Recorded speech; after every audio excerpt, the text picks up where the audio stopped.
It's the Game Out Loud podcast coming to you with Rob, Jordan, and Dylan, and sometimes Colin too. It's everything about games you want to know. Thanks for listening to the show. It's the Game Out Loud podcast. Yeah, the Game Out Loud podcast. Hello and welcome to the 166th episode of the Game Out Loud podcast, the one and only podcast for bagofgames.com. I cannot speak this week. I'm your host, Rob Peterson, and joining me, as always, is the delightful Dylan Smith. And that's when he's delightful. You should see this guy when he's in a bad mood. He's terrifying. Everything is going to be okay. What's up, man? You can also hear there the jelly donut. The Gillette jelly donuts, but you're gonna hear this in real time. There we go. How do I sound? Better? Yeah. Oh, did you switch to your correct mic? Yeah, I forgot to switch over there. Oh, figured I'd give the audience a taste of what my normal setup sounds like. Yeah, we're gonna talk you through the tech of doing a podcast now. Right. Preparation, instigation, meditation, and what's another M-ation word? Oh, masturbation. That's what I was looking for. Thanks, Rob. Yep, I'm. Inflammation. No, M. It has to start with M. Rob got the joke. 10 points. 10 points to. Where do you think Rob would be in Harry Potter? Like, do you guys know enough about Harry Potter to classify houses? Well, my wife's license plate is Slytherin. Gotcha. So who's you compatible? Strike me more as a Hufflepuff. Hufflepuff? Yeah. Isn't it Hufflepuff? I don't know. I think I'm combining the Pokemon. Crossing the streams, Jordan. Yeah, good things happen when you do that. Like, you defeat giant, they defeat the actual god, Goza. Yeah. Come on. See? Don't cross the streams is used as a negative term. Gozer, yes. But, yeah, Gyoza, again, that's the food. The dumplings. Just throwing it out there. The Great Pyramids at Goza. Yes. They're fried. Literally, it's in the sun. But, yeah. They say cross the streams negatively. I think it's a positive thing, because then you defeat gods. Okay, well, did you defeat any gods in video games this week? Play some God of War, maybe? Or no, but Smite? Spite? Smite. You play Smite. gods. No, isn't that an Xbox One exclusive? Them. I don't think so. I think it's on PC. Oh, I didn't know. I was like, so how would I play an Xbox One? Oh, yes. How would you play an Xbox One?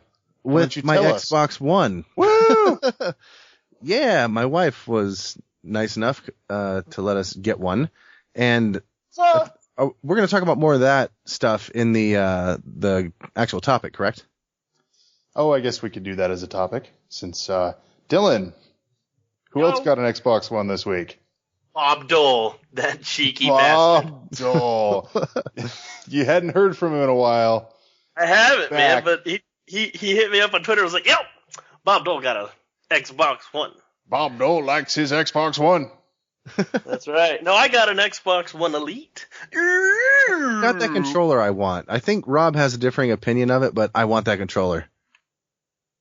That's right. I want to hear about that controller, which I want to hear about it now, but we have to wait for the topic because Jordan. So, I guess sorry. Not on your Xbox One. What have you played this week, Jordan? Well, I can still talk about the game I played on my Xbox. Oh, One. you're just making up all kinds of new rules for this now. Yeah, this is how this works. It's called like free floating, right? We talked about this when we had the board meeting. We were going to try to make these things like wishy-washy and stuff. Yeah, we talked about that other thing at the board meeting too, but Dylan's still here, I noticed. So, well, I thought you told him. What? I thought you told him. Dylan was supposed to tell him. Yeah. I was supposed to tell myself something. See, Dylan, this is why we're firing you. You never do what we said. Oh, yeah. I forgot. I think. What? We talk about cheese? Did I hear nacho cheese? I like cheese. Cheese is good. Cheese can go on everything. Yeah, which is funny because I don't want to be around you when you eat cheese. No, it's okay. I just poop really bad. Yes, and you ate an entire cheese pizza at my house one day. That was great. Well, that's not the only thing we ate, but that was a good day. Yeah. It was intense.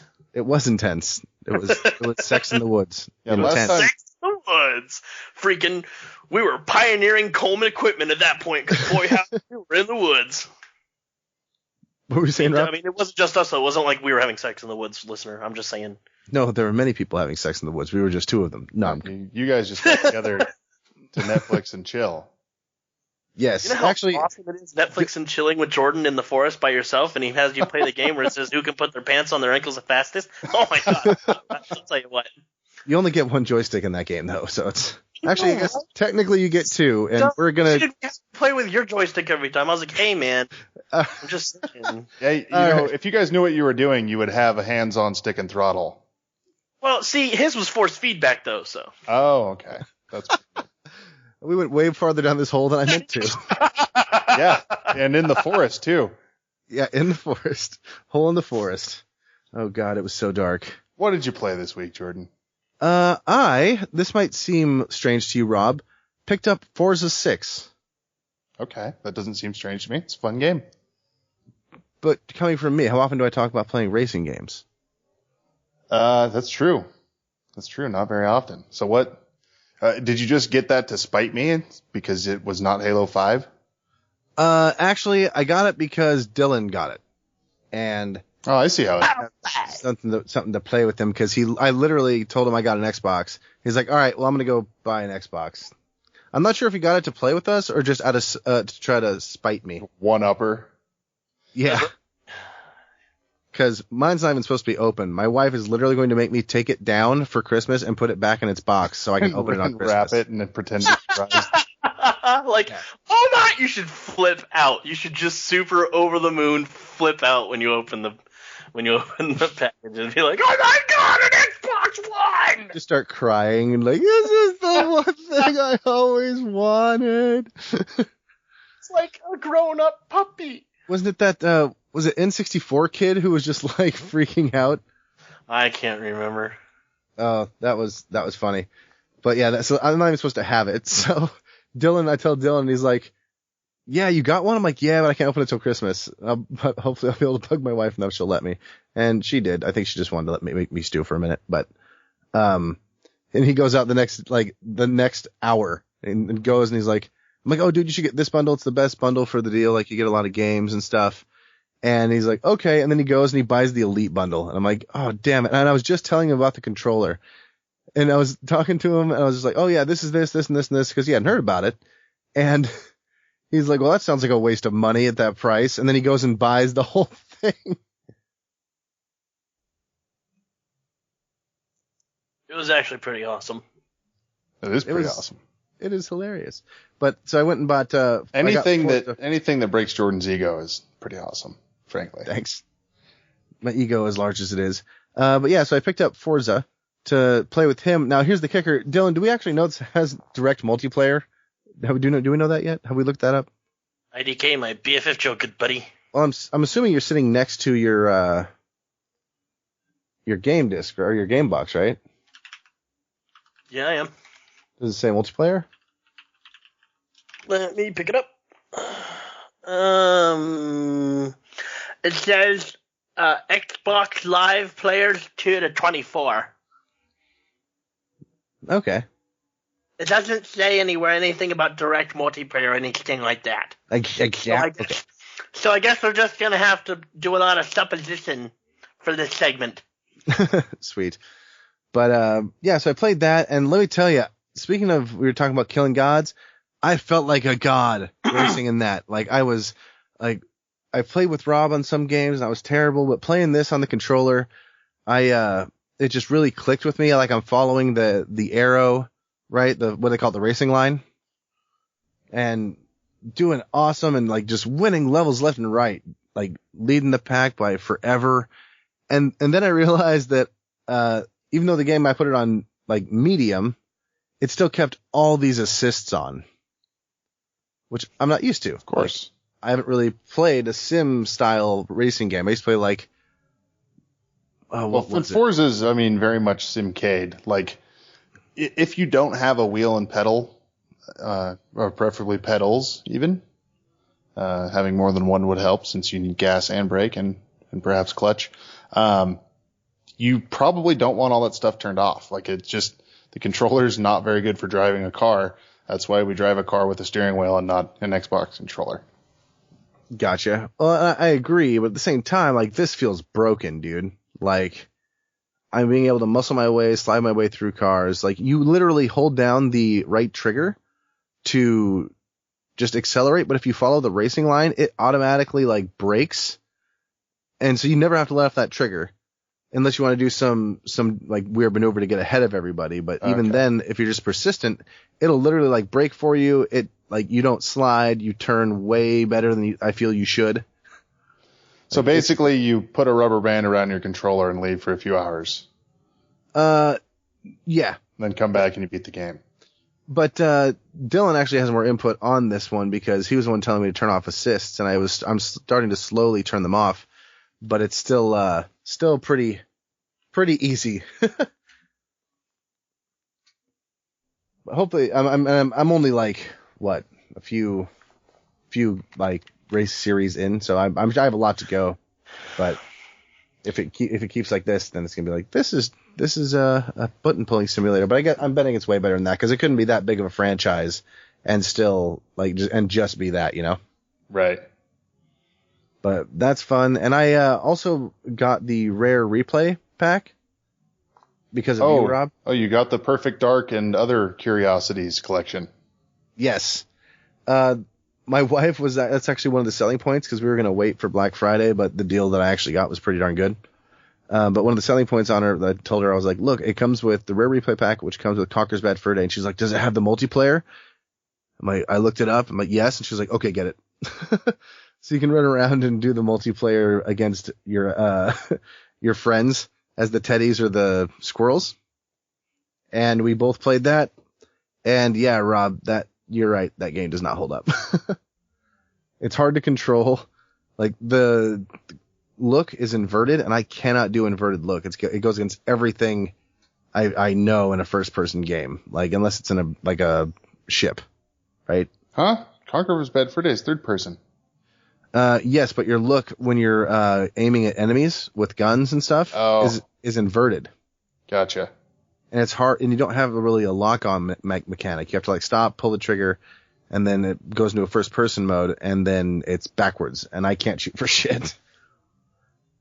It's hard to control. Like, and with today's technology, with the two thumbsticks, like that works so well. And you go back and you play these older games that were built on the 64. That only had one thumbstick, and you feel like you should be able to control the camera, and you can't. Like, it's really, really jarring. Did you find that to be the case? I didn't play it. Me neither. You didn't play anything off the 64? No, I just didn't play the whatever play pack. The play pack? Oh, yeah, you didn't get it. I did not, sadly. Perfect Dark is not from the 64. It's the remake on the 360. It's even, like, it runs on the new 360 emulation. So. Oh, okay. Yeah, if you fire that up, like, you'll be like, wow, this looks amazing. And then you go back and look at screenshots from the N64 Perfect Dark, and it's like a different game. They are. They're very, very different games. Yeah. So I love the remake. I think they did a fantastic job of like keeping the essence of Perfect Dark, but making it look and play a million times better. But as far as the N64 games, actually playing them, I fired up Banjo-Kazooie and Banjo-Tooie, and played maybe 10 seconds of each of them. And that was about the extent of my rare replay N64 experience. I played through actually the first several of oldest games. And I found a lot of those to be a pretty good time actually. But, it's unlikely I'll ever go back to the N64 stuff. That early 3D stuff just kind of sucks. It's just kind of a bad era for gaming. Yeah, it's definitely not going to be timeless like the Sprite era. No. Yeah, the cameras are wonky, the controls are wonky, they're ugly, like the art style they hadn't really figured out yet. It's just, it's not an era of gaming I have a lot of nostalgia for. on the console side. Obviously, there was lots of cool stuff on the PC at that time. Oh, yeah. But I'm actually excited to try to play Nuts and Bolts and the Viva Pinata stuff, too, on that. Because Nuts and Bolts seemed like it'd be a fun idea. Just make whatever vehicle you can, see if it does what you needed it to do, and then if it doesn't, go back to the drawing board. Yay! It's like the basic version of Kerbal Space Program. I need to check that out. The Nuts and Bolts? Yeah. Yeah. Good. Have either of you guys played... Well, Rob, I guess it'd be you. Did you play the Gears of War Ultimate Edition? I did. I don't know what possessed me to buy that. I think I just felt like I do a video game podcast. I need to have played at least one Gears of War game. Mm-hmm. But, like, really not doing it for me. And it's just the first game remade, right? Yeah. And frankly, like, that game is everything I hate about that era of AAA game design.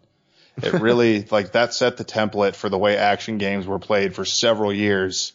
And it's just not a style I like very much. I guess the only company that's ever done it well, in my opinion, is Naughty Dog with Uncharted 2 and 3 and The Last of Us. But other than that, like, third-person cover shooting, not my cup of tea.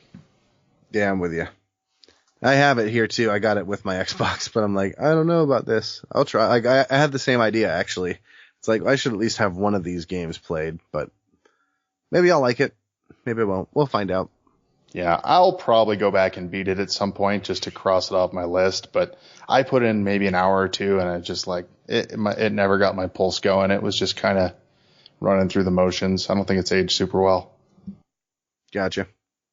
Sweet. Well, that's really what I think I've got. What else did I play?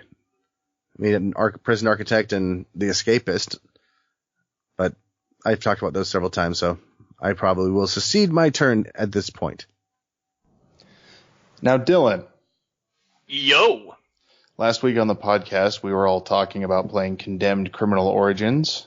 Indeed. Criminal Oranges. Yeah, those silly citrus people, man. I'll tell you what. Silly citrus people? Yeah, man. Criminal oranges, bro. Yeah, gotta punch the pulp out of them. Seriously, beat them to a bloody pulp even. Yeah, it's a very pulpy adventure. Are they blood oranges? Could be even go so far as to become a Pulp Fiction. Yeah. Only if you never do it. Did you end up playing that at all? Yeah, I got into a little bit. Like I have a lot of games that I have to talk about for what we've been playing.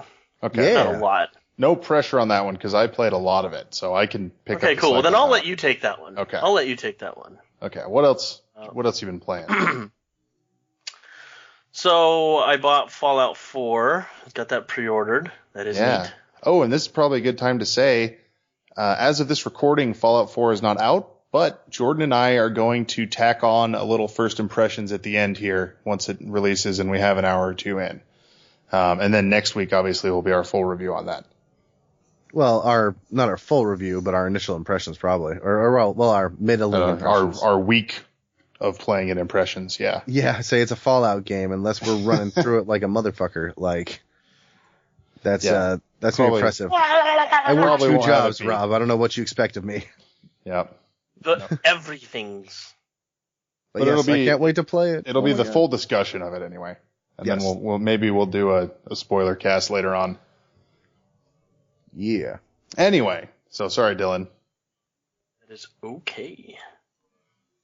So one of the games I got recently was a game called Planet Base.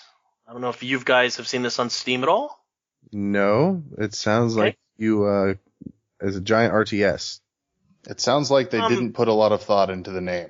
Planet Base. Yeah, it's pretty self-explanatory, but on Steam, out of the 1,262 reviews, 77 were positive. So I decided, I like city builders, and it's a city builder on a nondescript planet, or various planets. You can choose between 3 different ones, and each one is pretty much your difficulty. There are implicit characteristics about each planet. that will cause the game to be easier or harder. For example, like you need energy to be able to run your base, and so you have solar collectors, and you also have wind turbines, and some atmospheres. The atmosphere will vary based on each planet from a lot of sunlight, so that your solar panels can work just fine, to extremely dense blah blah blah. I don't know how to explain it. I didn't really look into it too much. I just went with the first planet on the left because it's the easy setting, because I've never played the game before. But the atmosphere makes your solar panels less effective, as does the lack of wind for your wind turbines. Makes them not as effective. You can't harvest as much energy, ergo vis-a-vis when you're trying to run your base and expand it. You have to manage your materials in a way that will allow you to prioritize the necessities like airlocks, because you have to have, a place where the astronauts, I guess you call them, the astronauts, to be able to disembark from their suits into a controlled, contained atmospheric environment, beneficial towards human life. And so you have to build those. You have oxygen, or you have water extractors, and you have oxygen extractors or something. But so you have to kind of manage your resources properly. You have to grow food. You have to collect energy. You have to mine resources, and you have to pretty much become self-sufficient, completely self-sufficient, because obviously you can't just call mom and have her PayPal you a bunch of oxygen or anything. So it's all right. I mean, it's not like earth-shattering or anything, but for $20, I don't know if I would pay $20, but it's fun. And there's a ringing endorsement for the box cover. Indeed. It is fun though, but like I said, I bought a bunch of games, so I kind of meddled with it and screwed around with it for a while, and then I moved on. I think I've got like an hour or so into it, so not too bad. I mean, it kept my attention for a while, but at the same time, there are probably other games I will play before it. Right. So that's one of them. It's by Madruga Works. I think I'm saying that right. Madruga. Madruga. I would assume that's correct. Okay, cool. But yeah, it's pretty fun for a company no one has ever heard of. So it's pretty fun. Let's see, what else did I get? I know I got another one called Smooth Operators. Call Center Chaos. And so you pretty much build a call center. Oh, yeah, you pretty much build a call center and manage it. That sounds like a terrible game. It sounds like a terrible game, but dude, I've got over 100 minutes into it already, and I was sitting there and I was like, okay, this is kind of dumb. Like, it's by no means graphically intensive, but it out of nowhere I realized that like an hour had gone by, and I was still trying to figure out how to do certain things. Not because of the game's difficulty, but because of how intricate it can be, and then how, I guess, in-depth, for lack of a better term. Like, you have various staff and buildings and, people that do this, and you can't do that till you do this, and you have to deal with inbound calls, outbound calls, and back office work. So you get a contract from some company that's randomly generated, and you have to handle those three aforementioned criterion, and it's very interesting. Having to run a call center. I've never worked in a call center before, so I don't know if it's true to life. I did watch a YouTube playthrough of the first few minutes of it by a guy who actually has worked in a call center. His name's Nilesy, Nilesy, I believe, and he's Scottish, so it's awesome right off the bat trying to listen to him talk about the game in a really thick Scottish accent. But on top of that, just watching him go through and try to figure everything out, and I figured things out pretty quickly, and you can see he's not necessarily tracking as quickly, but it's still hilarious because he actually worked in a call center, and he has a lot of information or experience with that stuff, and he's like, yeah, this is pretty, true to life. This is good. This is bad. This is dumb. This is interesting. This is cool. So to see him kind of break down the company's approach to this game, I'm happy with it. I mean, I've played it already today, like when I got home from work. So Sweet. yeah, it's definitely fun. So if yeah. you're bored, it's one of those games that it's a casual game. It's not like, Anno 22, whatever year we're on now, where you feel like you have to constantly be paying attention to what's going on in the game. But it's not as easy. It's not to the point where it's like a click venture, more or less. Like, it's a little more engaging than that. So, I mean, I've had to restart like 4 or 5 times already just to understand how things work. And it's not a frustrating start over. It's okay. I should probably start over. And for $3, it's really not that big of a deal. Right. Like, I bought it for $3. So if you can handle not eating a burger at McDonald's and instead playing a game, there you go. Ooh. It's a tough sell. Yeah. Some of us, though. Another one I got was, I don't know if I talked about this already, Sniper Ghost Warrior 2. Not that I recall. Jordan, you've played that, haven't you? I played Sniper Elite. Oh, Sniper Elite. Okay. This is along the same lines. It's just all sniping. It's a lot, I don't know. It's set in modern day instead of World War II. No, there are no zombies. But it's fun. It's a lot of fun. It's very engaging. I got through it pretty quickly. I mean, I already beat the game, and I've only played it for 3 hours. I just want to point out that Dylan had a good night when I call him at like 4 o'clock the next day, and he goes, "Oh, I got to get home and find out what games I bought." We've all been there. Well, it's not even a Steam I sale. I gotta figure out what games I bought. And Dylan, you don't even drink. Like, drinking No, and I steaming. don't. Like, Yeah. boy, that's a whole So you new don't world. drink in Prime and you don't drink in Steam. Yep, and you don't drink in eBay, except you do. That's right. Because then you get 99-cent back issues of autographed Tales of the Jedi comics. That's awesome. Hate you so much. So Sniper Ghost Warrior 2 is a little more technical than I remember the Sniper Elite series being, but it's a lot more modern. So you have some pretty cool weapon systems and weapon platforms to implement on each mission. You can't change out any specific loadout or anything like that. It's not like in Sniper Elite where you can choose what guns and stuff you're taking. It does tell a very interesting story, but at the same time, it's not like riveting and, it's definitely by no means going to win any awards anytime soon in terms of cinematic capability, but definitely a fun game. Pick it up if you like sniping games. I mean, I can't remember how much. I think I got it on sale. I don't remember. At least I think I did, but I know that right now it's $20. So, but it looks fine. And CI Games made the game. It was a pretty good game. Sweet. All right. Excellent. And the developer was City Interactive, and the publisher is CI Games. So It's a lot of information about a little game. yeah. Well, I try to take my role in this podcast a little more seriously. I'm beginning to realize that my library in Steam is now 125 games. Yeah. I don't know half of them. So if I click, mine's 531. 7 pieces of software. Well, look at the big library on Jordan. Yeah, 125. And how long have you been tools doing and Steam? DLCs. About 2 years. Yeah, I've been doing it for a couple months, so lick my chode, bro. 2 years? Jordan, it's been far longer than that. We've been doing this podcast for 3.5 years.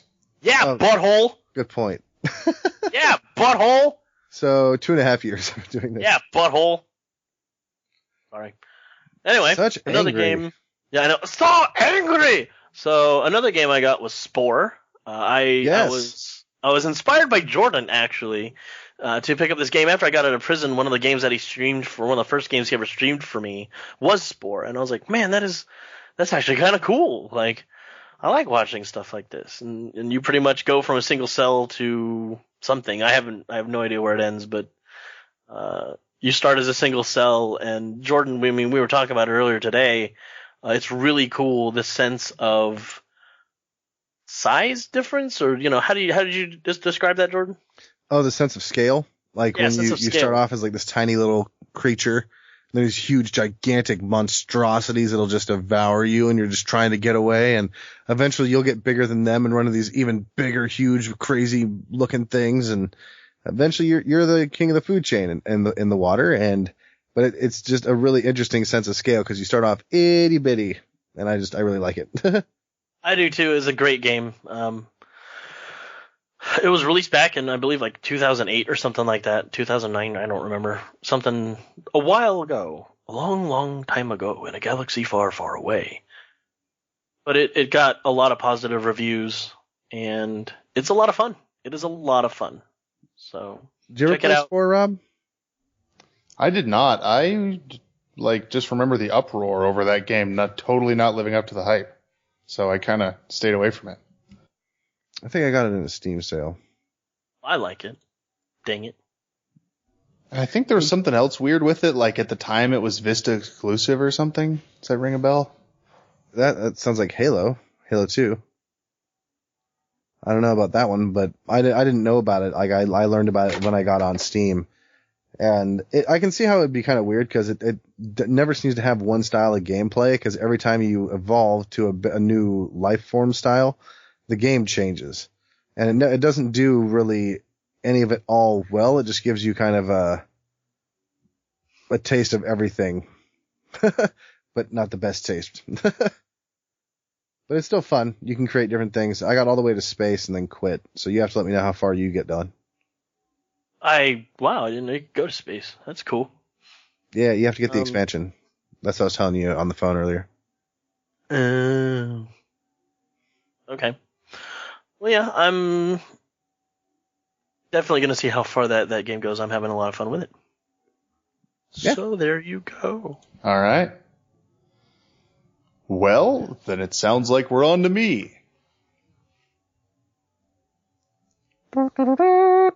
So, I guess I should just expound a little bit on Halo 5 from last week. Yes, how's it going? I like to let games sink in for a week before I give my final thoughts on them. And I really don't have any itch to go back to it. I think it's my least favorite Halo game. I enjoyed it, like, unquestionably, wall to wall. It's really short, though. I don't know if I mentioned that last week. I reached the point where I was like, okay, so I'm probably about halfway. And then I started getting some story stuff that made me think, like, I think this is the last level. And sure enough, it was. So I think it's shorter than even ODST. Really? I think so. If it's not, it's damn close. And so it's a little bit of a disappointment looking back on it. I'm hoping that once one of you chuckleheads actually gets it for Xbox, I can play through it in co-op, and maybe that'll increase my estimation of it, because like I said, it really is a co-op game. Playing it through in just single player with bots, you're getting a gimped experience. So I'm really looking forward to doing that, but just as a single player game, yeah.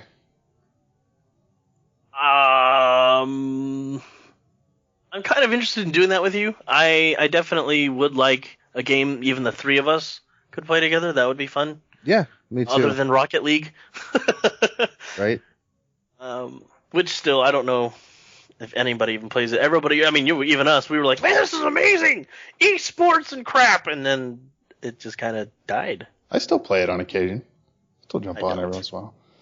But yeah, it's 4-player co-op, so we could all play it together if we all got it. Then we'd have to deal with a retarded bot, but that'd be cool. Yeah, I'm down. Come on, Carl. I'll have to say, come on, Carl. I'll have to save some money and grab it so we can play. Sweet. Well, beyond that, I mentioned that I went back and played Condemned Criminal Origins. We all noticed that. Yeah, we saw that it was like $3 on Steam last week and got all excited. And it's awesome. I fucking love this game. I'm so glad that it's on Steam. I had some technical issues, as I often run into with older games now that I've switched over to Windows 10.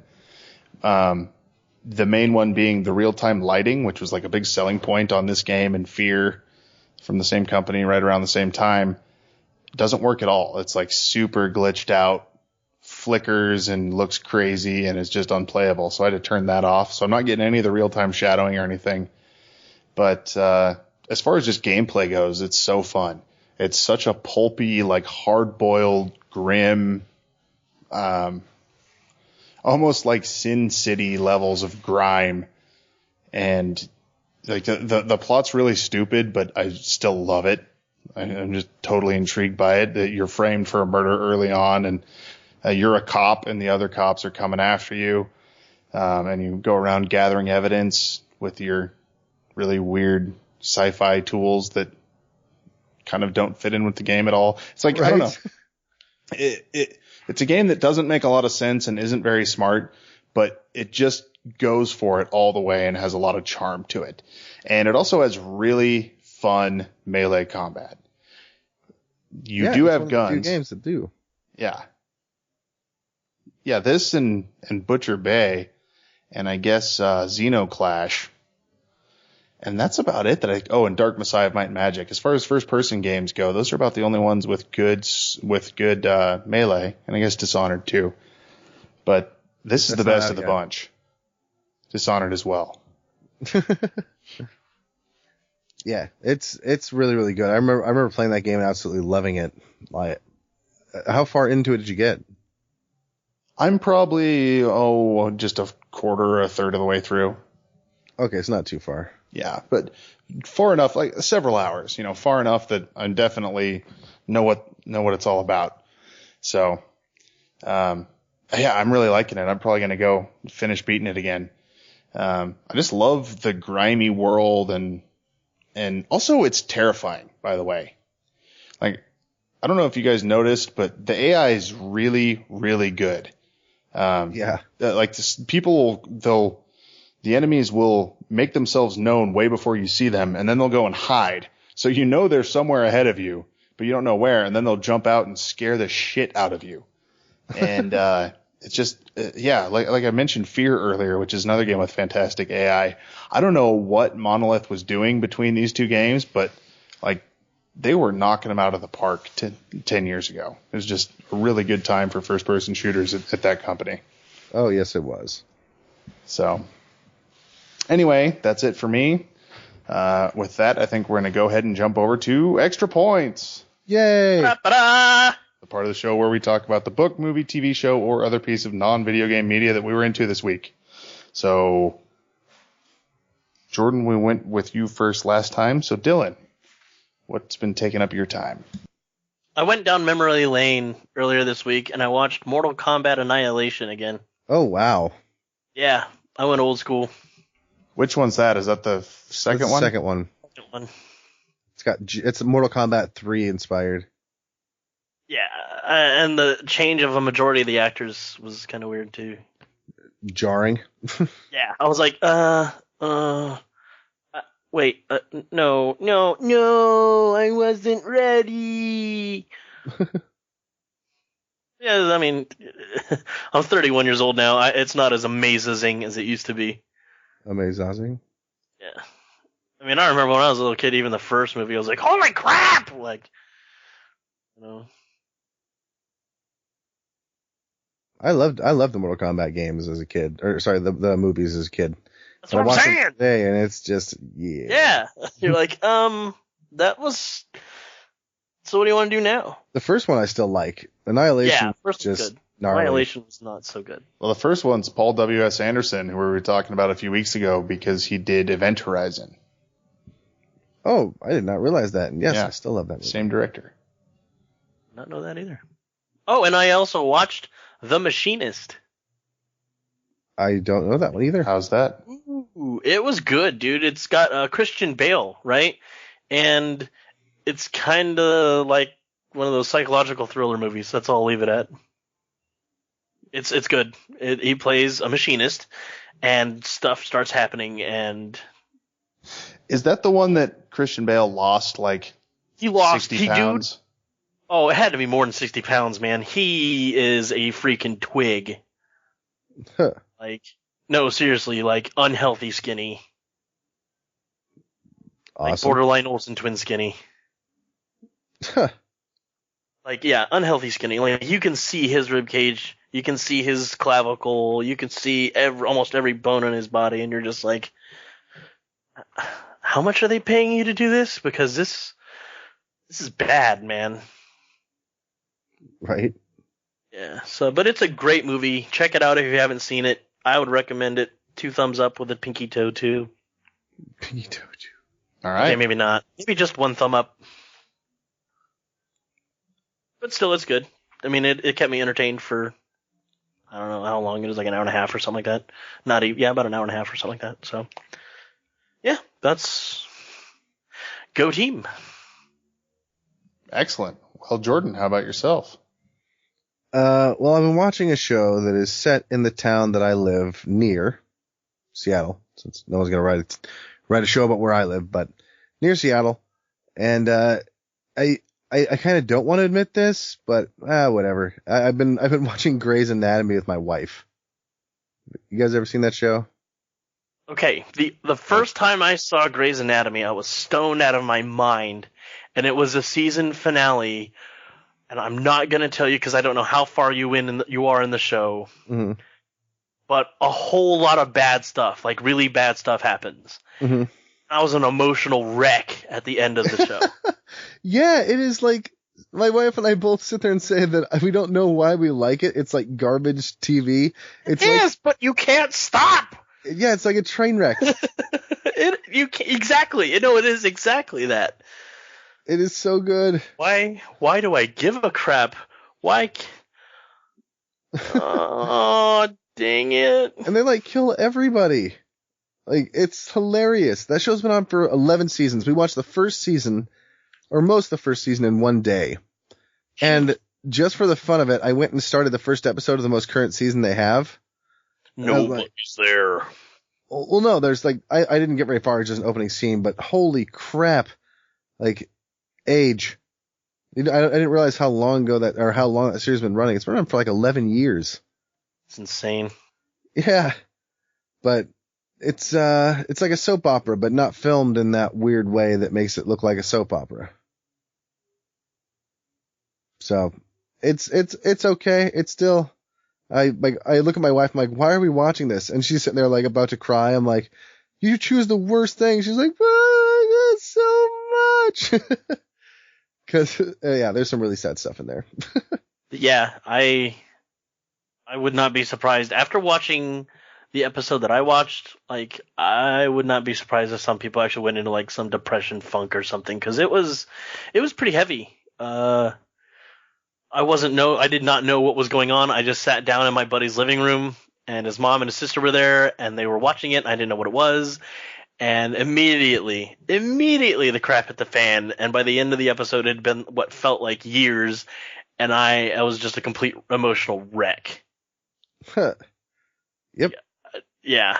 I was crying, I was happy, I was mad, I was just like, what the heck? What'd I just get myself into? And they were like, yeah, that's the season finale, now we have to wait. I'm like, what? No! That's why generally if I like something, I will wait for a year or 2 or 3 sometimes and then watch it. Like I don't like waiting. I'm terrible at waiting. Like Game of Thrones kills me. Well, Sherlock got announced. That one I haven't really got. I've only watched the first one, so I'm still behind in that one, so I'm still good. Sad panda.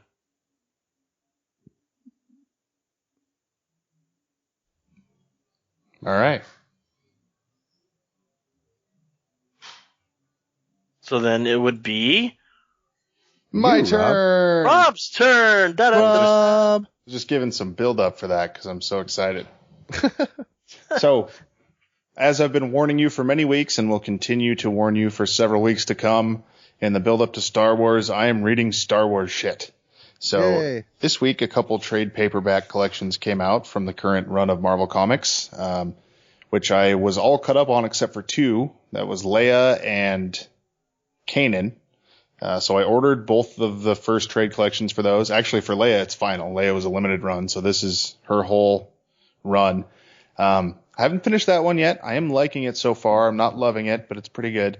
But Kanan I was able to finish. And for those of you who don't know, this is the backstory of Kanan Jarrus from the current Rebels TV show, and is written by someone who wrote on the first season of that show. I can't remember his name at the moment.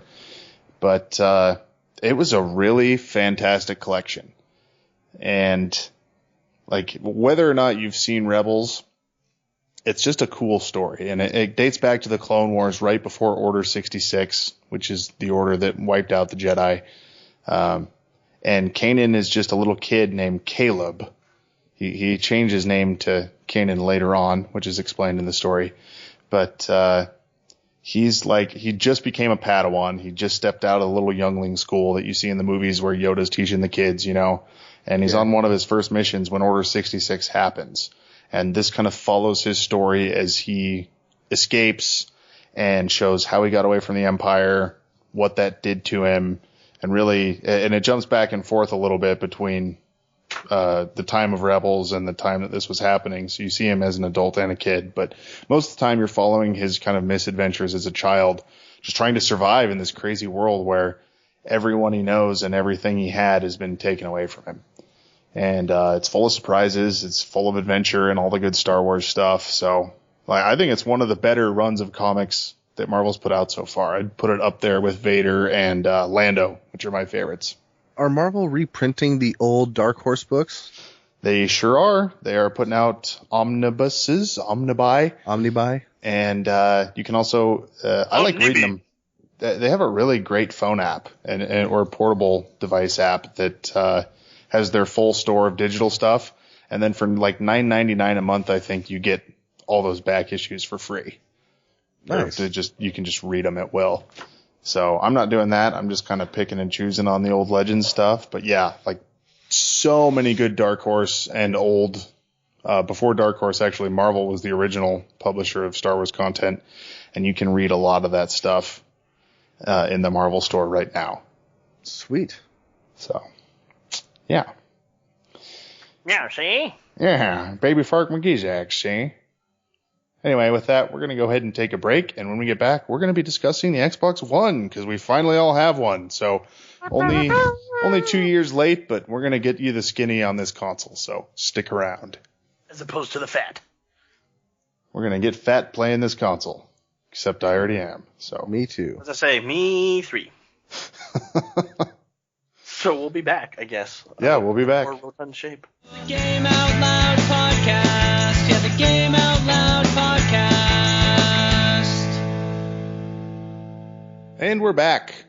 So finally, we're a little late to the party, but we all have Xbox Ones now. So Yay. Party! I've had mine for a while. I'm going to kick it off to these guys for the first little bit here and kind of see what their first impressions are. So Jordan, let's start with you. What are your thoughts? What interface, usability, games? Just tell us all about it.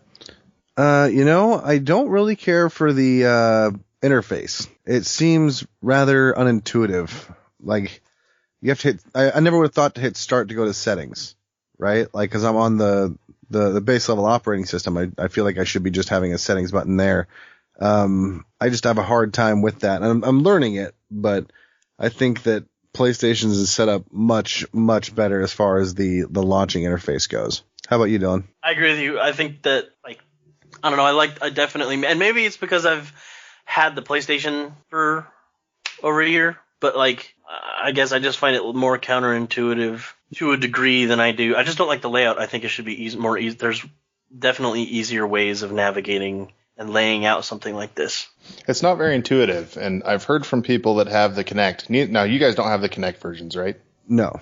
Yeah, I've heard that that helps, but I don't know. I feel like 80% of the people that buy this thing aren't going to get the Kinect, so maybe they should fix that. Maybe the big Windows 10 rollout that comes out in like 2 days will kind of overhaul some of that stuff, but I'm surprised that they've let it go on this long because the interface for the 360 was fantastic. So it's kind of surprising to see that the one they have now is like, yeah, it's functional, but definitely unintuitive and very busy. Yeah, there's just so much going on. The store, I like that on PlayStation, like where you have to actually open something and not have like ads on it right there. And are either one of you guys running your TV through your Xbox? Oh. Nope. Me I don't neither. have TV. And there seems to be a huge emphasis on doing that.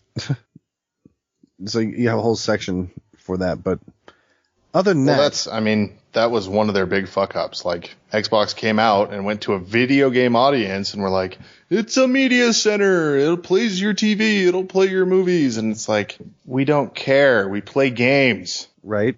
But it's the one box to rule them all. I like it though. Like the actual games I have are fun. Forza looks amazing. Now one thing I am a huge fan of, which neither you or Dylan probably care about, but people might, is the streaming from the Xbox One to Windows 10. Have you done that yet, Rob? Yeah. Does that work for you? I only have wireless because I don't have a cable or a wire, Ethernet cable that can reach my Xbox One. Mm-hmm. And it didn't work for shit. I don't know if it's just because I have a weird router or... Do you have an AC or an N router? I don't know. How old's your router? I have an N. My router is 2 years old. That's probably an N. I'm running an AC router. Ooh. Yeah, so my computer upstairs is wireless, connected to my router, and it's also AC, and I can download like 16 megabytes a minute, or a second, sorry. Like just full throttle my internet. And my internet's actually the bottleneck now when it comes to network connection. So I have my Xbox hardwired to the router, which is right in my entertainment center, and then I just connect with my computer, and it works absolutely well. There's been a couple times where it seems to freeze. I don't know what caused that, but about the 8 times I've played it just streaming, only 2 of them have froze. So I guess that's a quarter of the time if you look at it that way, but it's actually pretty good. I like it a lot. It's not too compressed. The latency seems really good.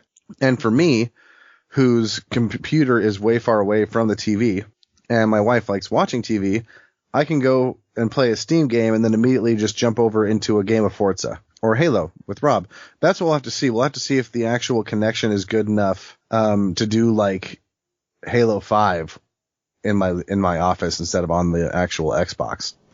It would be slick because then we aren't at the mercy of the other people in your house using the TV, you know? Exactly. And that's one thing I really liked about the Xbox. That's one thing that made me really excited, was that I could actually do this. It's fantastic. I enjoy it quite a bit. I wish it worked better for me. The one thing I do use is my HDMI in, and I use that actually for my Dreamcast. I have a very convoluted setup where I have a VGA adapter for my Dreamcast that then becomes HDMI, that then goes into my Xbox, that then goes into my TV, because I don't have enough HDMI cables for all my consoles. So I kind of consolidate stuff. And that's how I wound up doing it for my Dreamcast. I don't use it a lot, but it works pretty well. Yeah, that doesn't give too bad of a latency? Doesn't seem to, no. Granted, I'm not playing like Twitch online shooters or anything. I'm playing like Legacy of Kain or what's the fighting game I'm blanking on? The really awesome one. Mortal Kombat? No. Dylan? Yes. Do you know? Bob Dole. That's it, Bob Dole. Yes. Bob Dole, man. Best fighter ever. No, Soul Calibur. Oh, yes. Best fighter ever. I love And Soul Shenmue. Calibur. Shenmue too. Bob Dole. I will get around to playing that again one of these days. But yeah, and I do like the console. It feels expensive. It does everything a console should do. It's just I feel like the PS4 does all those things a little bit better. The interface is a little better. The graphics are definitely better. So, I mean, really, I bought it to be the Halo player. And after no couch co-op on Halo 4 or Halo 5, it's like, shit, guys, get it together. Frustrating. So, Dylan, you got the Elite package. So why don't you talk a little bit about what all that comes with and what it's like? Well, I don't know exactly I'm assuming it's the same bundle worldwide, maybe, because there was some confusion as to whether or not I got the Rare Play pack. I did not. I think yours just comes with the controller. I got an extra controller. Yeah. From the GameStop I have here in Rolla. So you got 2 Elite controllers? No, I have one regular and one Elite. Okay. Bethesda Elite controller, dude, is crazy. I want one so bad. You would probably do better, Jordan, to explain all of this than I would be, man. So you can change out the thumbsticks for like grippy thumbsticks or longer or shorter thumbsticks. They're all stainless steel. They're not plastic, like connectors. So it's all like solid. You have 4 paddles in the back that you can either lock, remove, or designate to do something like a macro or the like. You've got locks on the triggers so that you can change how deep you have to go to pull the trigger. So that you can have like a hair trigger, or if you like a nice full like throttle trigger, then you're good with that too. You can change out the D-pad. It's just, there's so much stuff on that thing. Like, how many pieces of alternate inputs did you get with that, Dylan? The only thing that I'm looking at the controller as we speak, the only thing I don't recognize that aren't normal are the paddles underneath, which are freaking cool, by the way. Well, like what extra pieces came with it? Oh man, you're gonna make me get up and actually look through the box. Yeah, that's the fun stuff. Are you just playing with it standard? Yeah? Yeah, it's wasted on you. Oh, hush. Alright, so it comes with a controller case, which I thought was pretty cool. Which I will definitely be facilitating use of. I mean, it didn't come with like too much stuff. I mean, this comes with a carrying case, interchangeable thumbsticks, interchangeable D-pads. There's 2 sets of paddles apparently in here somewhere as well. What's the difference in the D-pads? I haven't had a chance to actually look at those. One looks like a big circle, and then it's segmented into the 8 directions you can go. Okay. And then the other one's just a regular plus sign that we're all used to. Gotcha. Okay, so you have a couple different choices. I have 2. Sweet. And then there's are those the 2 that you have there, or which one do you have on your controller right now? The segmented one, not the regular plus sign. Gotcha. Yeah, it just comes stuck on it already, so I just left it on there.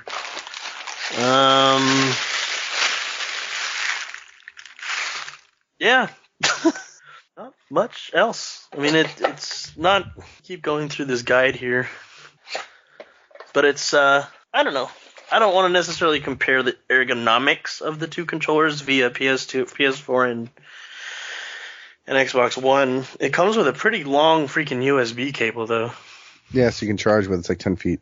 Yeah, and it comes with Duracell instead of some cheapos. So. Yeah, all their controllers do. Oh well, yeah. But yeah, it's a really, really good controller from what I've heard, and I want one. I will have my precious. But it's good to play with an Xbox controller. Those bumpers though, Rob, you mentioned that those were a little weird for you, and I see how that's the case. Yeah, because they click down on the far right and the far left side respectively, and the old ones, the whole button clicked in. These pivot, they're locked in at the inside like a joint. So if your fingers are too far up and you click it, you'll be trying to click on the pivot point and it won't push in. It just takes a little while to get used to. I finally did get used to it, and it's not an issue anymore. Gotcha. Yeah, it's taken me a minute to get used to it too, but it's not too terribly bad because I haven't been using anything that really uses the bumpers. But man, now I got a whole new plethora of games that I can look at getting, like Scalebound and Tomb Raider. Yeah, Tomb Raider I'm definitely going to get in a couple weeks here. Maybe even next week. We'll see how Fallout 4 goes. And Sunset Overdrive was pretty fun. Like, watch for a sale on that one. Yeah, I was debating on picking it up. Yeah, I enjoyed that one. That was kind of like their flagship, wasn't it? I think Halo's their flagship. Well, I meant for like launch. Yeah, Halo Gears of War. It wasn't a launch game. Oh, really? Yeah, it came out last year. Fable Legends is coming out. You up for that? Probably not, but we'll see. My wife did play the old Fable games. That was about the only video game I've ever been able to get her to play. So if she gets interested in it, maybe there you go. Maybe we'll do I that. just realized that I now have a Crackdown playing machine. Oh yeah, I forgot Crackdown's coming out. Fuck yeah. And then Scalebound, like I said, I'm just going through their list of stuff. But oh my gosh, dude, like I didn't even put 2 and 2 together. That is fantastic. I cannot wait to play that game. I've loved the original, kind of like the second one a lot too, but oh yes, it's gonna be so great. I didn't even realize it. Cuphead, little cartoon interacting with game. we just had a meeting with them, so with an Xbox guy giving out all the stuff, so it's going to be pretty fun. But Fallout 4 is opening in what, 3 hours? Yep, 3 hours. Yeah. So And we're all playing it on PC. Yep. Yeah, Colin got it for PS4, but Colin was in an accident a few weeks ago, or about a week ago, and his jaw's wired shut. So unfortunately, he will not be able to join us and send out your good vibes his way while he's recovering. But it sounds like the best for you, buddy. Yeah. At least he's going to take advantage of this unfortunate time to play the shit out of some video games, he told me. So did he text that to you? Yes.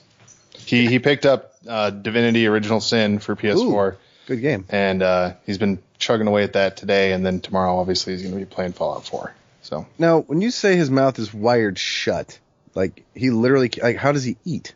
I don't know. I haven't talked to him because he can't talk. Yeah, so my communication's been limited to short text messages. That's funny. So. Not funny, but funny. Yeah, dick. I was like, yeah.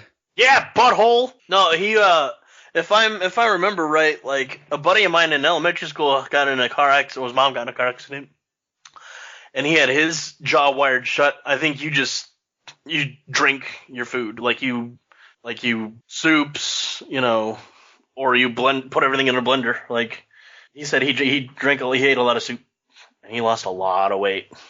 Huh. Actually, I might want to try. Just wire your mouth shut, you'll lose weight. Seriously. Xbox. What are you liking about it, Dylan? Forza. Yeah, you were pretty boss about getting that. Yeah, dude. That's pretty much the only reason I got it. And there's nothing. You don't know of anything else you're gonna pick up that you want to play? No, not really. Not off the top of my head. You know me. I haven't really been following Xbox for years now, so it's not anything I'm chomping at the bit for, so to speak, to be able to get. I mean, you guys know I have a badass computer now, so anything that I really, really want to play, I'm going to play on here. I might get Rise Son of Rome, maybe, but I've already seen it 1,000 times played through, so I kind of don't really need to get it. Yeah. You know what I mean? Like, there are exclusives like you were talking about, but... Right. Yeah, I'll be getting the exclusive stuff on it, but other than that, I'll be on my computer. That's just how it works. When you have something better, you got to use it. You do. Yeah, and... see? Are you guys planning on getting any cross-plats on your Xbox? Like, nope. Even if it was a game that's not coming out on PC, just Xbox and PS4? No, so that's a good question, and that's kind of rough because I do really like having that PC streaming ability. So that's kind of hard, but the PlayStation just has a better system, doesn't it? It looks better for its stuff. Isn't that like accurate? I haven't shown anything. It seems to. I've played a few games where I couldn't really tell, but then I've played some other games where it's like, yeah, like the PS4 is noticeably better here. I think it's about the difference between the PS3 and the Xbox 360, where, like, in this case, it's actually a case of the PS4 being faster, but, like, the PS3, for as fast as it was, a lot of people they didn't put the effort in to make it look as good, so you could kind of tell the difference, or maybe it was running at a lower resolution. But, I mean, they're pretty close. True.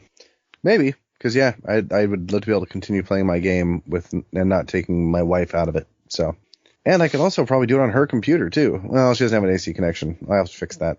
But it is so great. I love it. I'm so happy to have one. And added bonus, Crackdown. Yes. And you did you really, like, I don't remember, did you say you got one because somebody on the podcast had to have one?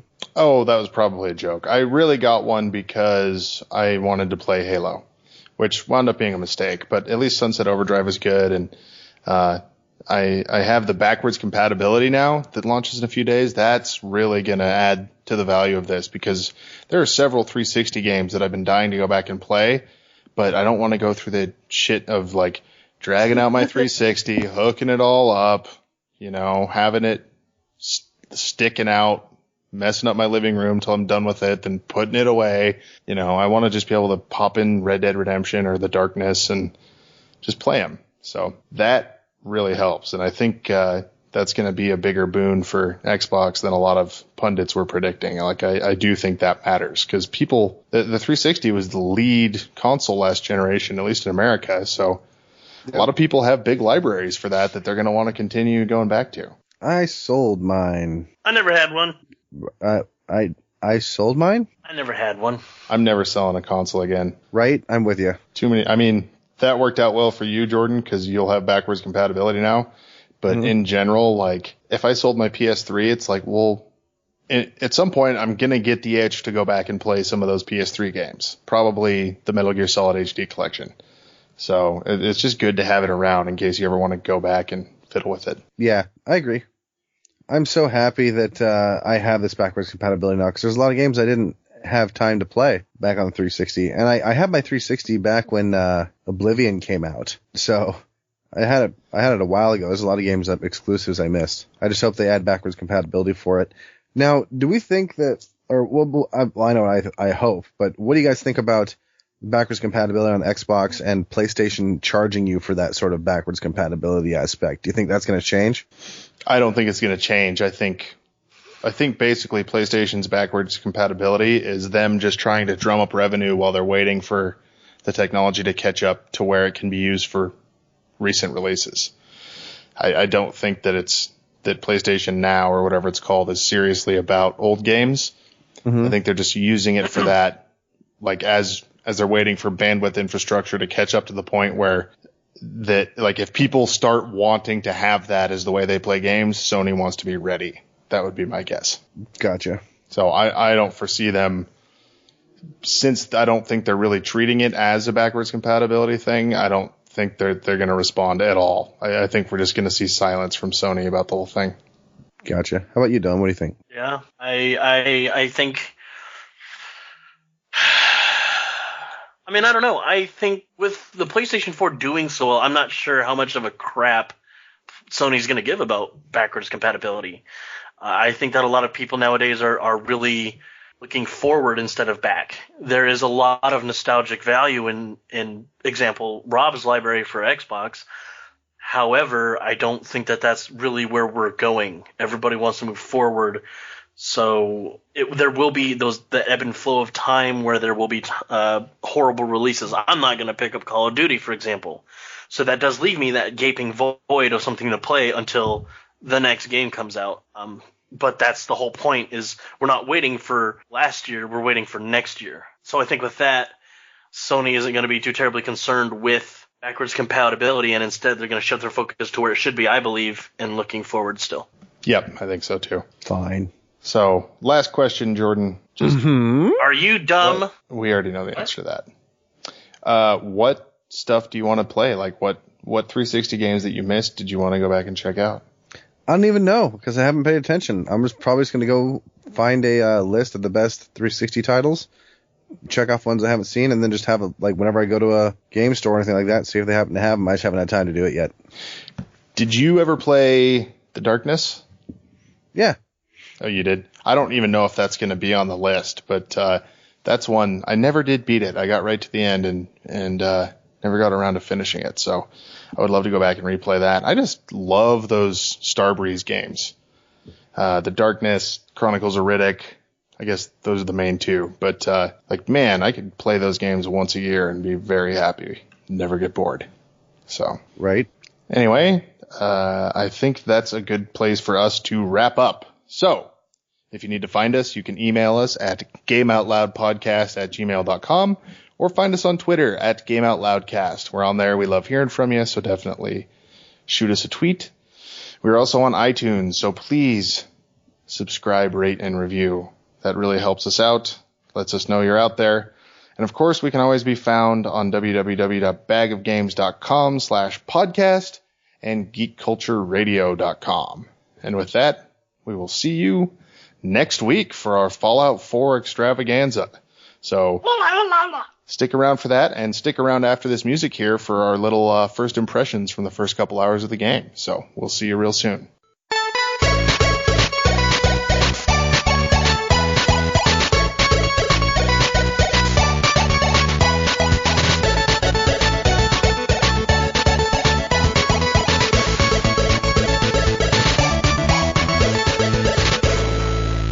Die, you stupid thing.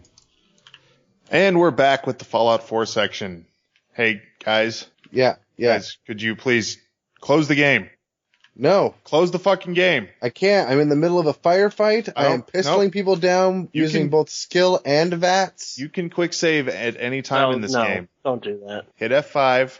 Wait, I thought it's Alt F4. I was trying to help you quick save, not quit. No, you told me Alt F4 was the quick save button, and now the game was crashing. Are you telling me it was actually F5? It's delete sys32. I just quit because I accidentally fired at the wrong person. I just fired at an officer, and I'm trying to get into Diamond City or whatever. That was not a good time. All right, well, give us your impressions, Jordan. And first, give us your background with this series, too, because I don't know. I've never talked to you about Fallout that I can recall. Yeah, I played 1, 2, 3. Never played New Vegas. Just played those ones. Was never very good at the original Fallout games. I just like to do really messed up stuff in them, which was fun. But yeah, I liked Fallout 3 quite a bit. I played Fallout 3 before they had the patch that had the good ending that lets you still run around in Fallout. Like, do you remember that? I never beat Fallout 3. We'll get to that. Oh, okay. So, yeah, the original release of Fallout 3, you had to... Man, was I really quiet up until this point? You had to actually, when you beat the game, it actually ended. So you couldn't just go through and do the rest of the stuff like you could in every other Elder Scrolls game, or modern Elder Scrolls game. And eventually they created a patch that made it so you could still run around after that. They basically just retconned the ending. But yeah, that's my little bit with Fallout. How about yourself? Actually, well, I wanted to get Dylan's in here too. Dylan, you mentioned on the podcast you've never played a Fallout, right? Is that what you said? That you missed Fallout 3? I've actually played all of them. Oh, except okay. for like some of those really tiny. I don't necessarily want to say the non-important ones, but the ones that were not necessarily. Yeah, like the ones that were not released for major systems. Gotcha. Okay, I misunderstood then. Okay, so you have some background coming into this. You were a Fallout 3 fan. Yeah. I don't know if I actually fully beat Fallout 3. I remember 1 and 2 and New Vegas. I got to the very end of New Vegas. Okay. But I think Tactics, and I think there might be another one other than that. I don't know. I mean, Fallout Shelter. That's not a Fallout game. No, it's not. And really, Fallout 3, New Vegas, and Fallout 4 aren't Fallout games either, if you want to get technical. True.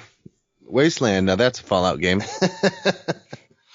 No, I'm just joking. They're totally Fallout games. But I'm a big fan of Fallout 1 and 2. Fallout 3 never clicked with me. And I don't know what it was about it that never gelled with me. But New Vegas I liked a lot, but I rage quit because I made it about halfway through the game and hit a game-breaking bug that foiled my main quest.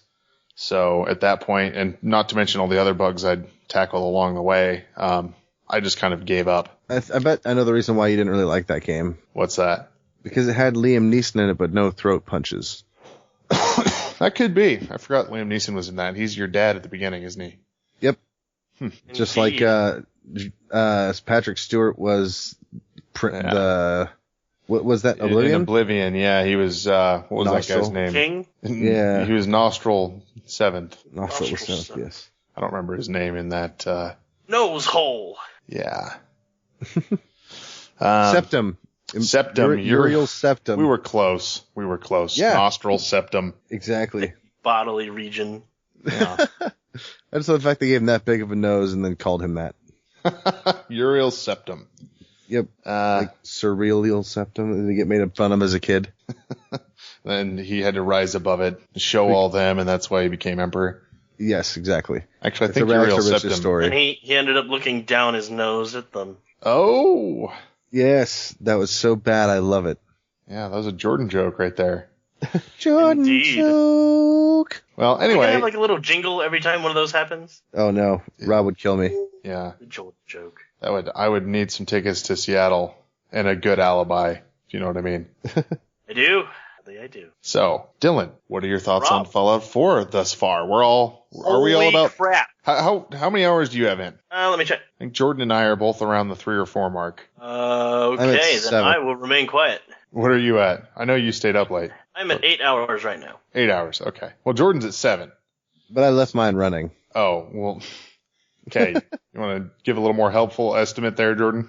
Yeah, I'm probably about 5 hours, Okay. 6 hours. Okay. So we all can clearly at least give an opinion on this game, even though we've probably only seen 2% of it. Probably. Or 1% in my case. I was gonna say, if that. Okay. So I have to actually do my VATS roll real quick to see if I can talk about it or not. There's a percentage amount that I might not be able to. okay, we'll let you handle that. Dylan, why don't you give us your first impressions? Dude, the first thing that struck me was it looks absolutely gorgeous. Absolutely stunning. Even the load screens, mine are really short because of my SSD. I don't know how many of you, dear listeners, have SSDs or luckily your loading times won't be terribly long. But even the models that are rotating for 5-10 seconds, look absolutely stunning. And it's really cool to be able to just sit there and look at the model and just be like, holy crap.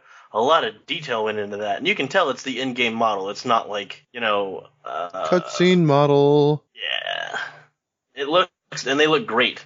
You guys watching any sunrises yet? I haven't seen a sunrise yet, but the lighting is fantastic. Yep, And the environments are fantastic too. I still think Bethesda's several years behind the curve on the characters and animations. Yeah, their lips and mouth movements are rather off. It's a big step up from Skyrim and a huge leap forward from Fallout 3 and Oblivion, but I still think that the creation engine or whatever they're on now is just a little bit. It's clearly much better at creating gorgeous vistas than it is like intimate character moments. Yeah, because there are great times in that game where you're just walking around and you'll stumble across the stream, and I got distracted by watching the stream go by, and then the sun rose, and I was like, oh my gosh, because that's funny that Dylan brought up sunrises, because it was fantastic. Just the ambiance, the setting, the music I was listening to at the moment, it was great. Yeah, I think it's not too bad. I mean, the mouth movements aren't perfect, but they're definitely not. I don't think they're as bad as some people think. Okay, well, as some people just have to agree to disagree. Then some people can just shut up. No. Okay, that's fine. I still love you. Okay. But yeah, it's great. I'm still forgetting the fact that you can fast travel, so I'm literally walking everywhere. Yeah, so I was like, man, I just realized I could have fast traveled, and I've been walking for the last 7 minutes. Yeah, if I did that, I'd have a problem, because I keep having this glitch where I come out as Sneak, but my character doesn't move any faster. I still move at Sneak speed, even when I'm standing up. Which is curious, because I haven't experienced anything like that yet myself. Wait, sorry, Jordan. Did you say you're encumbered? No, I'm not encumbered. My encumbrance is fine. My limbs are fine, but there's just a glitch that will mess up your movement speed. So I'm moving the same speed as I would be sneaking as I am just walking. That sucks. I have yet to see a real glitch. Granted, I'm only 3 hours in, but the closest thing I've seen is just a little bit in the cutscenes. Sometimes the camera will just jump a little bit. And that's the worst I've seen. Yeah. So a couple other things. The game makes a very good first impression. There's that little bit at the beginning where you put your name in, and then there's 1,000 names that the robot knows, and he'll call you by your name. So, Mr. Smith. Yeah. It blew my mind. I was like, Rob, are you at a point, how far are you? I just wanted to know if he'd gotten to that point. And I typed in my full name, Dylan Smith, and, I closed the window, made everything cool, and he goes, Mr. Smith. I was like, my head exploded everywhere. I was like, wait a minute, you know my name. He didn't know mine. What the heck? He just calls me sir. What's your character's name? Burke Weatherford. Burke Weatherford. I know he knows Jordan, so you should have just gone with your real name. Yeah, but I wanted to use a porno name. Burke Weatherford. You could have gone with Boobies. Boobies, yes. He also knows Fuckface. Really? Yeah, I'm dead serious. Know this. Mr. Fuckface? Hello, Mr. Fuckface. That's awesome. Yeah, good first impression, much more polished than previous Bethesda games. Including in the cutscenes. The cutscenes actually kind of feel like real scenes now. Your character has a voice and participates in them, whereas before it'd be the camera would zoom in awkwardly on their face while they just stand there statically with everything frozen in the background and talk at you. Well, you can actually break out of almost any cutscene. Did you know that? Yeah, and if you wiggle the mouse, it'll switch back to your view, and you can still continue the conversation if you don't walk away. But you can look around freely, which is pretty cool. Yeah, it's so fantastic. Have you guys actually like fast forwarded through conversation, like accidentally hit the same dialogue option? No. Yes. Mm-hmm. Uh-huh. Yeah. Uh-huh. Mm-hmm. That UI though, speaking of interactions, Oh my god. that is a really bad PC UI. We need to talk about the PC version of this game. It is not good. Wait, what? Is there a good? No, wait, what? This isn't good? No. It has issues. The UI It has issues, but it's a good game. Well, I'm having no. fun. No. The game is good. The PC version of the game is not good, and I'll tell you why. Yes, bad UI, even worse than Skyrim's for the PC, which is saying something because that was pretty bad. Super narrow field of view with no way to change it, and INI fucking files. mouse acceleration with no way to turn it off. Bethesda, like, guys, what year is it? Come on. 1990. You are currently the most played game on Steam. As of recording, Fallout 4 is above Dota 2 and Counter-Strike Global Offensive. It is the most played non-Valve game of all time. It beat GTA 5 in concurrent players on Steam. Yeah. What the fuck? Like, put in 2 seconds of effort into your PC version. PC port, yeah. Good lord. I would say is that why I'm having such a hard time of people just running past me real quickly and still, because I'm having a real hard time with guys I'm not being able to see them because they're too far on my sides. That makes sense now. Yeah, and you can go in the INI files and change all that. You have to change 3 different files. Turn your effing head. 3 different files? It's just basic stuff that you need for the PC. And the game doesn't work in 1440p. Hey, are we done? Wait, what? 14? Oh, higher resolution. Gotcha. Yeah. So, yeah, come on, Dylan. They needed that. They needed a stern talking to. They needed a strongly worded letter. Or podcast. I'll let you guys do that then. Why? What's are you fine? You're absolutely fine with it, aren't you? I'm also having fun. I'm not saying it's a bad game, but like, it would be unfair to our PC listeners to not point out. Not that it matters. Everyone bought this game already. So I was going to say, I don't think we're warning them. I think we're just letting them know what they already know. I have never seen more of my Steam friends playing the same game at the same time. Right? Like, I'll look down in the corner and like 7 people will be playing this. Like, doop, such and such is playing Fallout 4. Hey, me too. Doop, such and such is playing Fallout 4. Whoa, okay. 1, Doop, 2, Fallout 3. 4. Doop, Fallout 4. Doop, Fallout 4. I'm just like, okay, I get it. Yeah, I have 5 friends on Steam playing it right now, and I know Jack Wefso is playing it on the PS4, and so is Colin. So, yeah, 7 people I know are playing this game right now. Well, it's been like 7 years since Fallout came out? Fallout 3? Yeah, it was 2008. Jeez. Was New Vegas after or before 3? It was after, but that's actually not Bethesda. That was made by Obsidian. Really?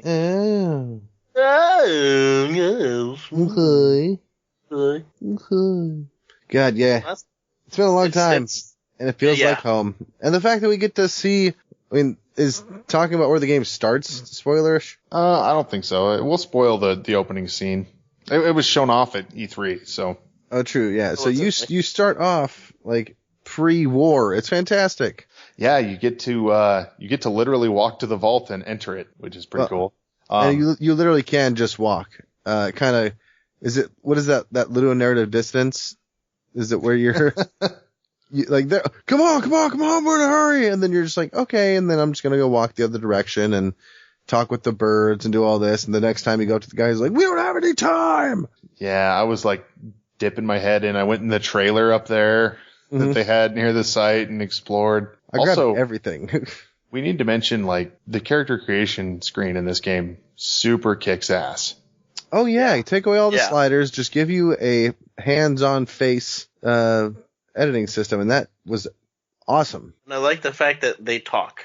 Like, your characters interact with one another, and they will say certain things depending upon what body part you're changing. So now, are any of us playing women? No, I'm boring. And it's funny, I was going to, but I knew that robot would say your name, and I got all excited, so I made myself so that I could have him talk to me. I want to see what happens from a story perspective when you play the woman, because obviously you can't have what happens in that story happen to you as the main character. So what changes? Well, Adoption, bro. it could just switch to where the husband gets put into cryo with your kid, or you could be a lesbian couple. Like, there's several ways they could have handled that. Yeah. But this is easy to look up. I should just look it up on YouTube right now. So carry on forth about your opinions on the game while I find this. It is neat. It is sexy. It's a little hot. Makes my nerd aroused. Makes my nerds swell. There are so many perks that I don't know how to Holy build my crap, character. Seriously. Well, because they got rid of skills, right? So you used to put levels into skills and stuff, and they've taken away all that stuff and just given you every level you get 1 point to spend on stuff. And there is so much stuff. Like, how many levels there are in this game will be crazy. Because didn't they say that you can just continually level up? There's no level cap? I didn't think so. Are you serious? That would make me so happy. It looks like if you switch sexes, then your husband character just plays the wife role. Gotcha. Oh, I see. Okay. Fallout 4 has no level cap, and you can keep on exploring Yes! after the game. What do you guys I just think run of the out perk of system? That's what we were just talking about. So many. Yeah, I actually accidentally discovered that you can scroll down Me too. I was like looking at all of them, and then my cursor hit the bottom of the screen, and then it moved. I was like, so I just held it down there, and it just kept going and going. And I mean, okay, it's not 8 pages long or anything, it's not as in depth as like any Final Fantasy game by any means, but it's definitely a lot bigger than I thought it would be, and it's same also here. a lot cooler. Like, I like the animations and the sounds at play, I think it's pretty cool. And they each have their own little explanations. They don't have to sit there and be like, oh, what does that mean? What does that mean? Like, and the picture kind of depicts a little bit of what it does too, so it doesn't leave you just completely high and dry with your own imagination. I think it's great. Yeah, I was worried. I was like, oh, are they going to dumb this down even more? And no. I think, if anything, this game is more complex than Fallout 3 pretty much across the board in terms of character building, in terms of combat. Now you have all these crafting options for your weapons. You can build houses. They just, not only did they refine what they did in the last Fallout game that they made, but they also expanded on it and made it, the design trend for these big games has been like consolidate, less. If you look at Mass Effect or something like that, the games get simpler. This is starting to head back in the other direction. Like, this is a more complex game. This is a more hardcore game than Fallout 3 was, which is not what I was expecting at all. No, and I think they did kind of simplify. I don't think they simplified it, but they made it a little bit easier as far as your stats go, because you choose your stats and then you get 1 point to put into everything. Like, it's no longer you go every like 2 or 3 levels and then you get a skill point to apply, and then you get no, you get skill points every level, then you go and get what are they, attribute points, and then you have perks. Like, I think they streamlined it, but I'm not sure yet if I like that, because I liked having the granular control over everything and having everything seem like it slowly goes up when you're getting better and doing stuff. But now it's just like, okay, I have to choose one thing out of this entire list that have different levels, mind you. So I have to, okay, do I want to be a ninja? Do I have that ninja perk? Oh, well, I'll have to put more into agility and try to get that down so that I can have my stealthy playthrough that I like to do on Fallout games. Don't ask me why. But it seems like it's going to take me a lot longer to do the same thing. But I guess when there's no hard level cap, then that doesn't really matter then, does it? Yeah, and it's just a trade-off. Like, it's not a simpler character building system. It's just a different one. Like, if there were a third as many perks, then I could see like, oh yeah, this is kind of dumbed down. But with the amount of perks you have available, the type of character that you end up building and the type of character that someone else ends up building could be wildly different and have extremely different strengths and weaknesses, which to me is a sign of good RPG design. Mm-hmm. That is true. How about that power armor though?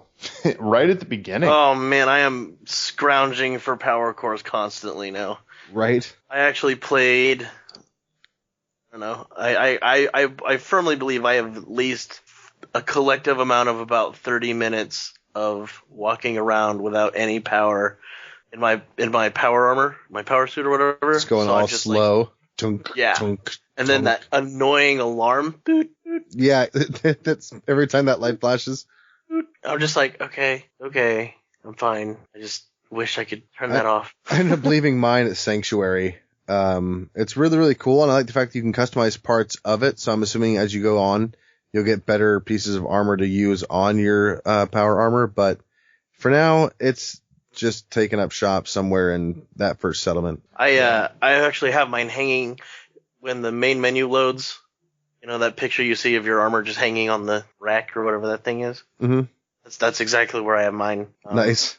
Yeah, and so it's nice to be able to just leave it there. It's secured, and now I'm actually doing the neighborhood editing aspect of the game. I just got into it about 20 minutes ago or so. I love it. I don't know if you guys have tried anything about it yet. The workshop stuff? I built 3 walls, and I could not figure out how to make a corner. It kept snapping to make a straight wall, so I was like, You have to, once it snaps, you have to like move your cursor up or down. see, I switched to a 360 controller because the mouse acceleration was just killing me. Are you using VATS with that controller? Sometimes. VATS, also, just to mention this, VATS seems a lot more underused in this game than it was in 3. Well, they didn't even cover it with you. Like, they're like, I go and I'm like, I've gotten an hour and a half in, I'm running into enemies, they haven't told me how to use VATS yet. I actually had to look it up. You can use it, but it takes a little bit of investment to have it be very good. Either risk investment by moving up close or skill investment. But I like it. It's good for getting those surprise drops when you want to make sure something hits. Although this is the first Fallout game since Fallout, or like with the, Fallout 3 in New Vegas, that I feel like you can actually play as a first-person shooter, not just a first-person RPG. Yeah, you can. And the combat is much improved. It's still not like great. You're not going to be fooled into thinking this is like an id Software game, but it's totally functional and much better weapon feedback, really good sound design. And I've been having a lot of fun just playing without VATS, but I think I'm going to have to get into some of that skill point investment that you were talking about because I do kind of miss the strategic element. This is a lot more twitchy so far. Yeah, I try to get as close as I can, then sneak up and then use VATS to just headpiece people as quickly as I can. It's awesome. How's the game running for you guys? But smooth. Yeah. And you guys' computers are faster than mine, but I was surprised to be greeted with your ultra quality thing. Yeah. Yep. That was 60 nice. frames per second since then. So, yeah, like the design part of the port I don't think is very good, but the technical side of the port, excellent. Was the intro FMV jerky for you guys too? Yes. No. Okay. And that's off an SSD, so something weird there. Yeah, I just didn't know if it was me or not, or if I had something wrong. I didn't have any problems with it, I recall. Ooh. None come to mind. Gotcha. All right, well, I don't want to drag this on too long because we are going to do a full episode on this game after many more hours of play in a week. So do you guys have any last thoughts you want to toss out there for first impressions? No, shut up, all of you. I want to get back to the wasteland. I know, seriously. If you haven't bought it, buy it. If you have to wait, that's okay. It'll be just as good a year later. I mean, it's a great game so far. All right. Sweet. Well, thank you very much for tuning in and checking out our initial thoughts on Fallout 4, and enjoy the game. We'll talk to you next week. Bye. Bye.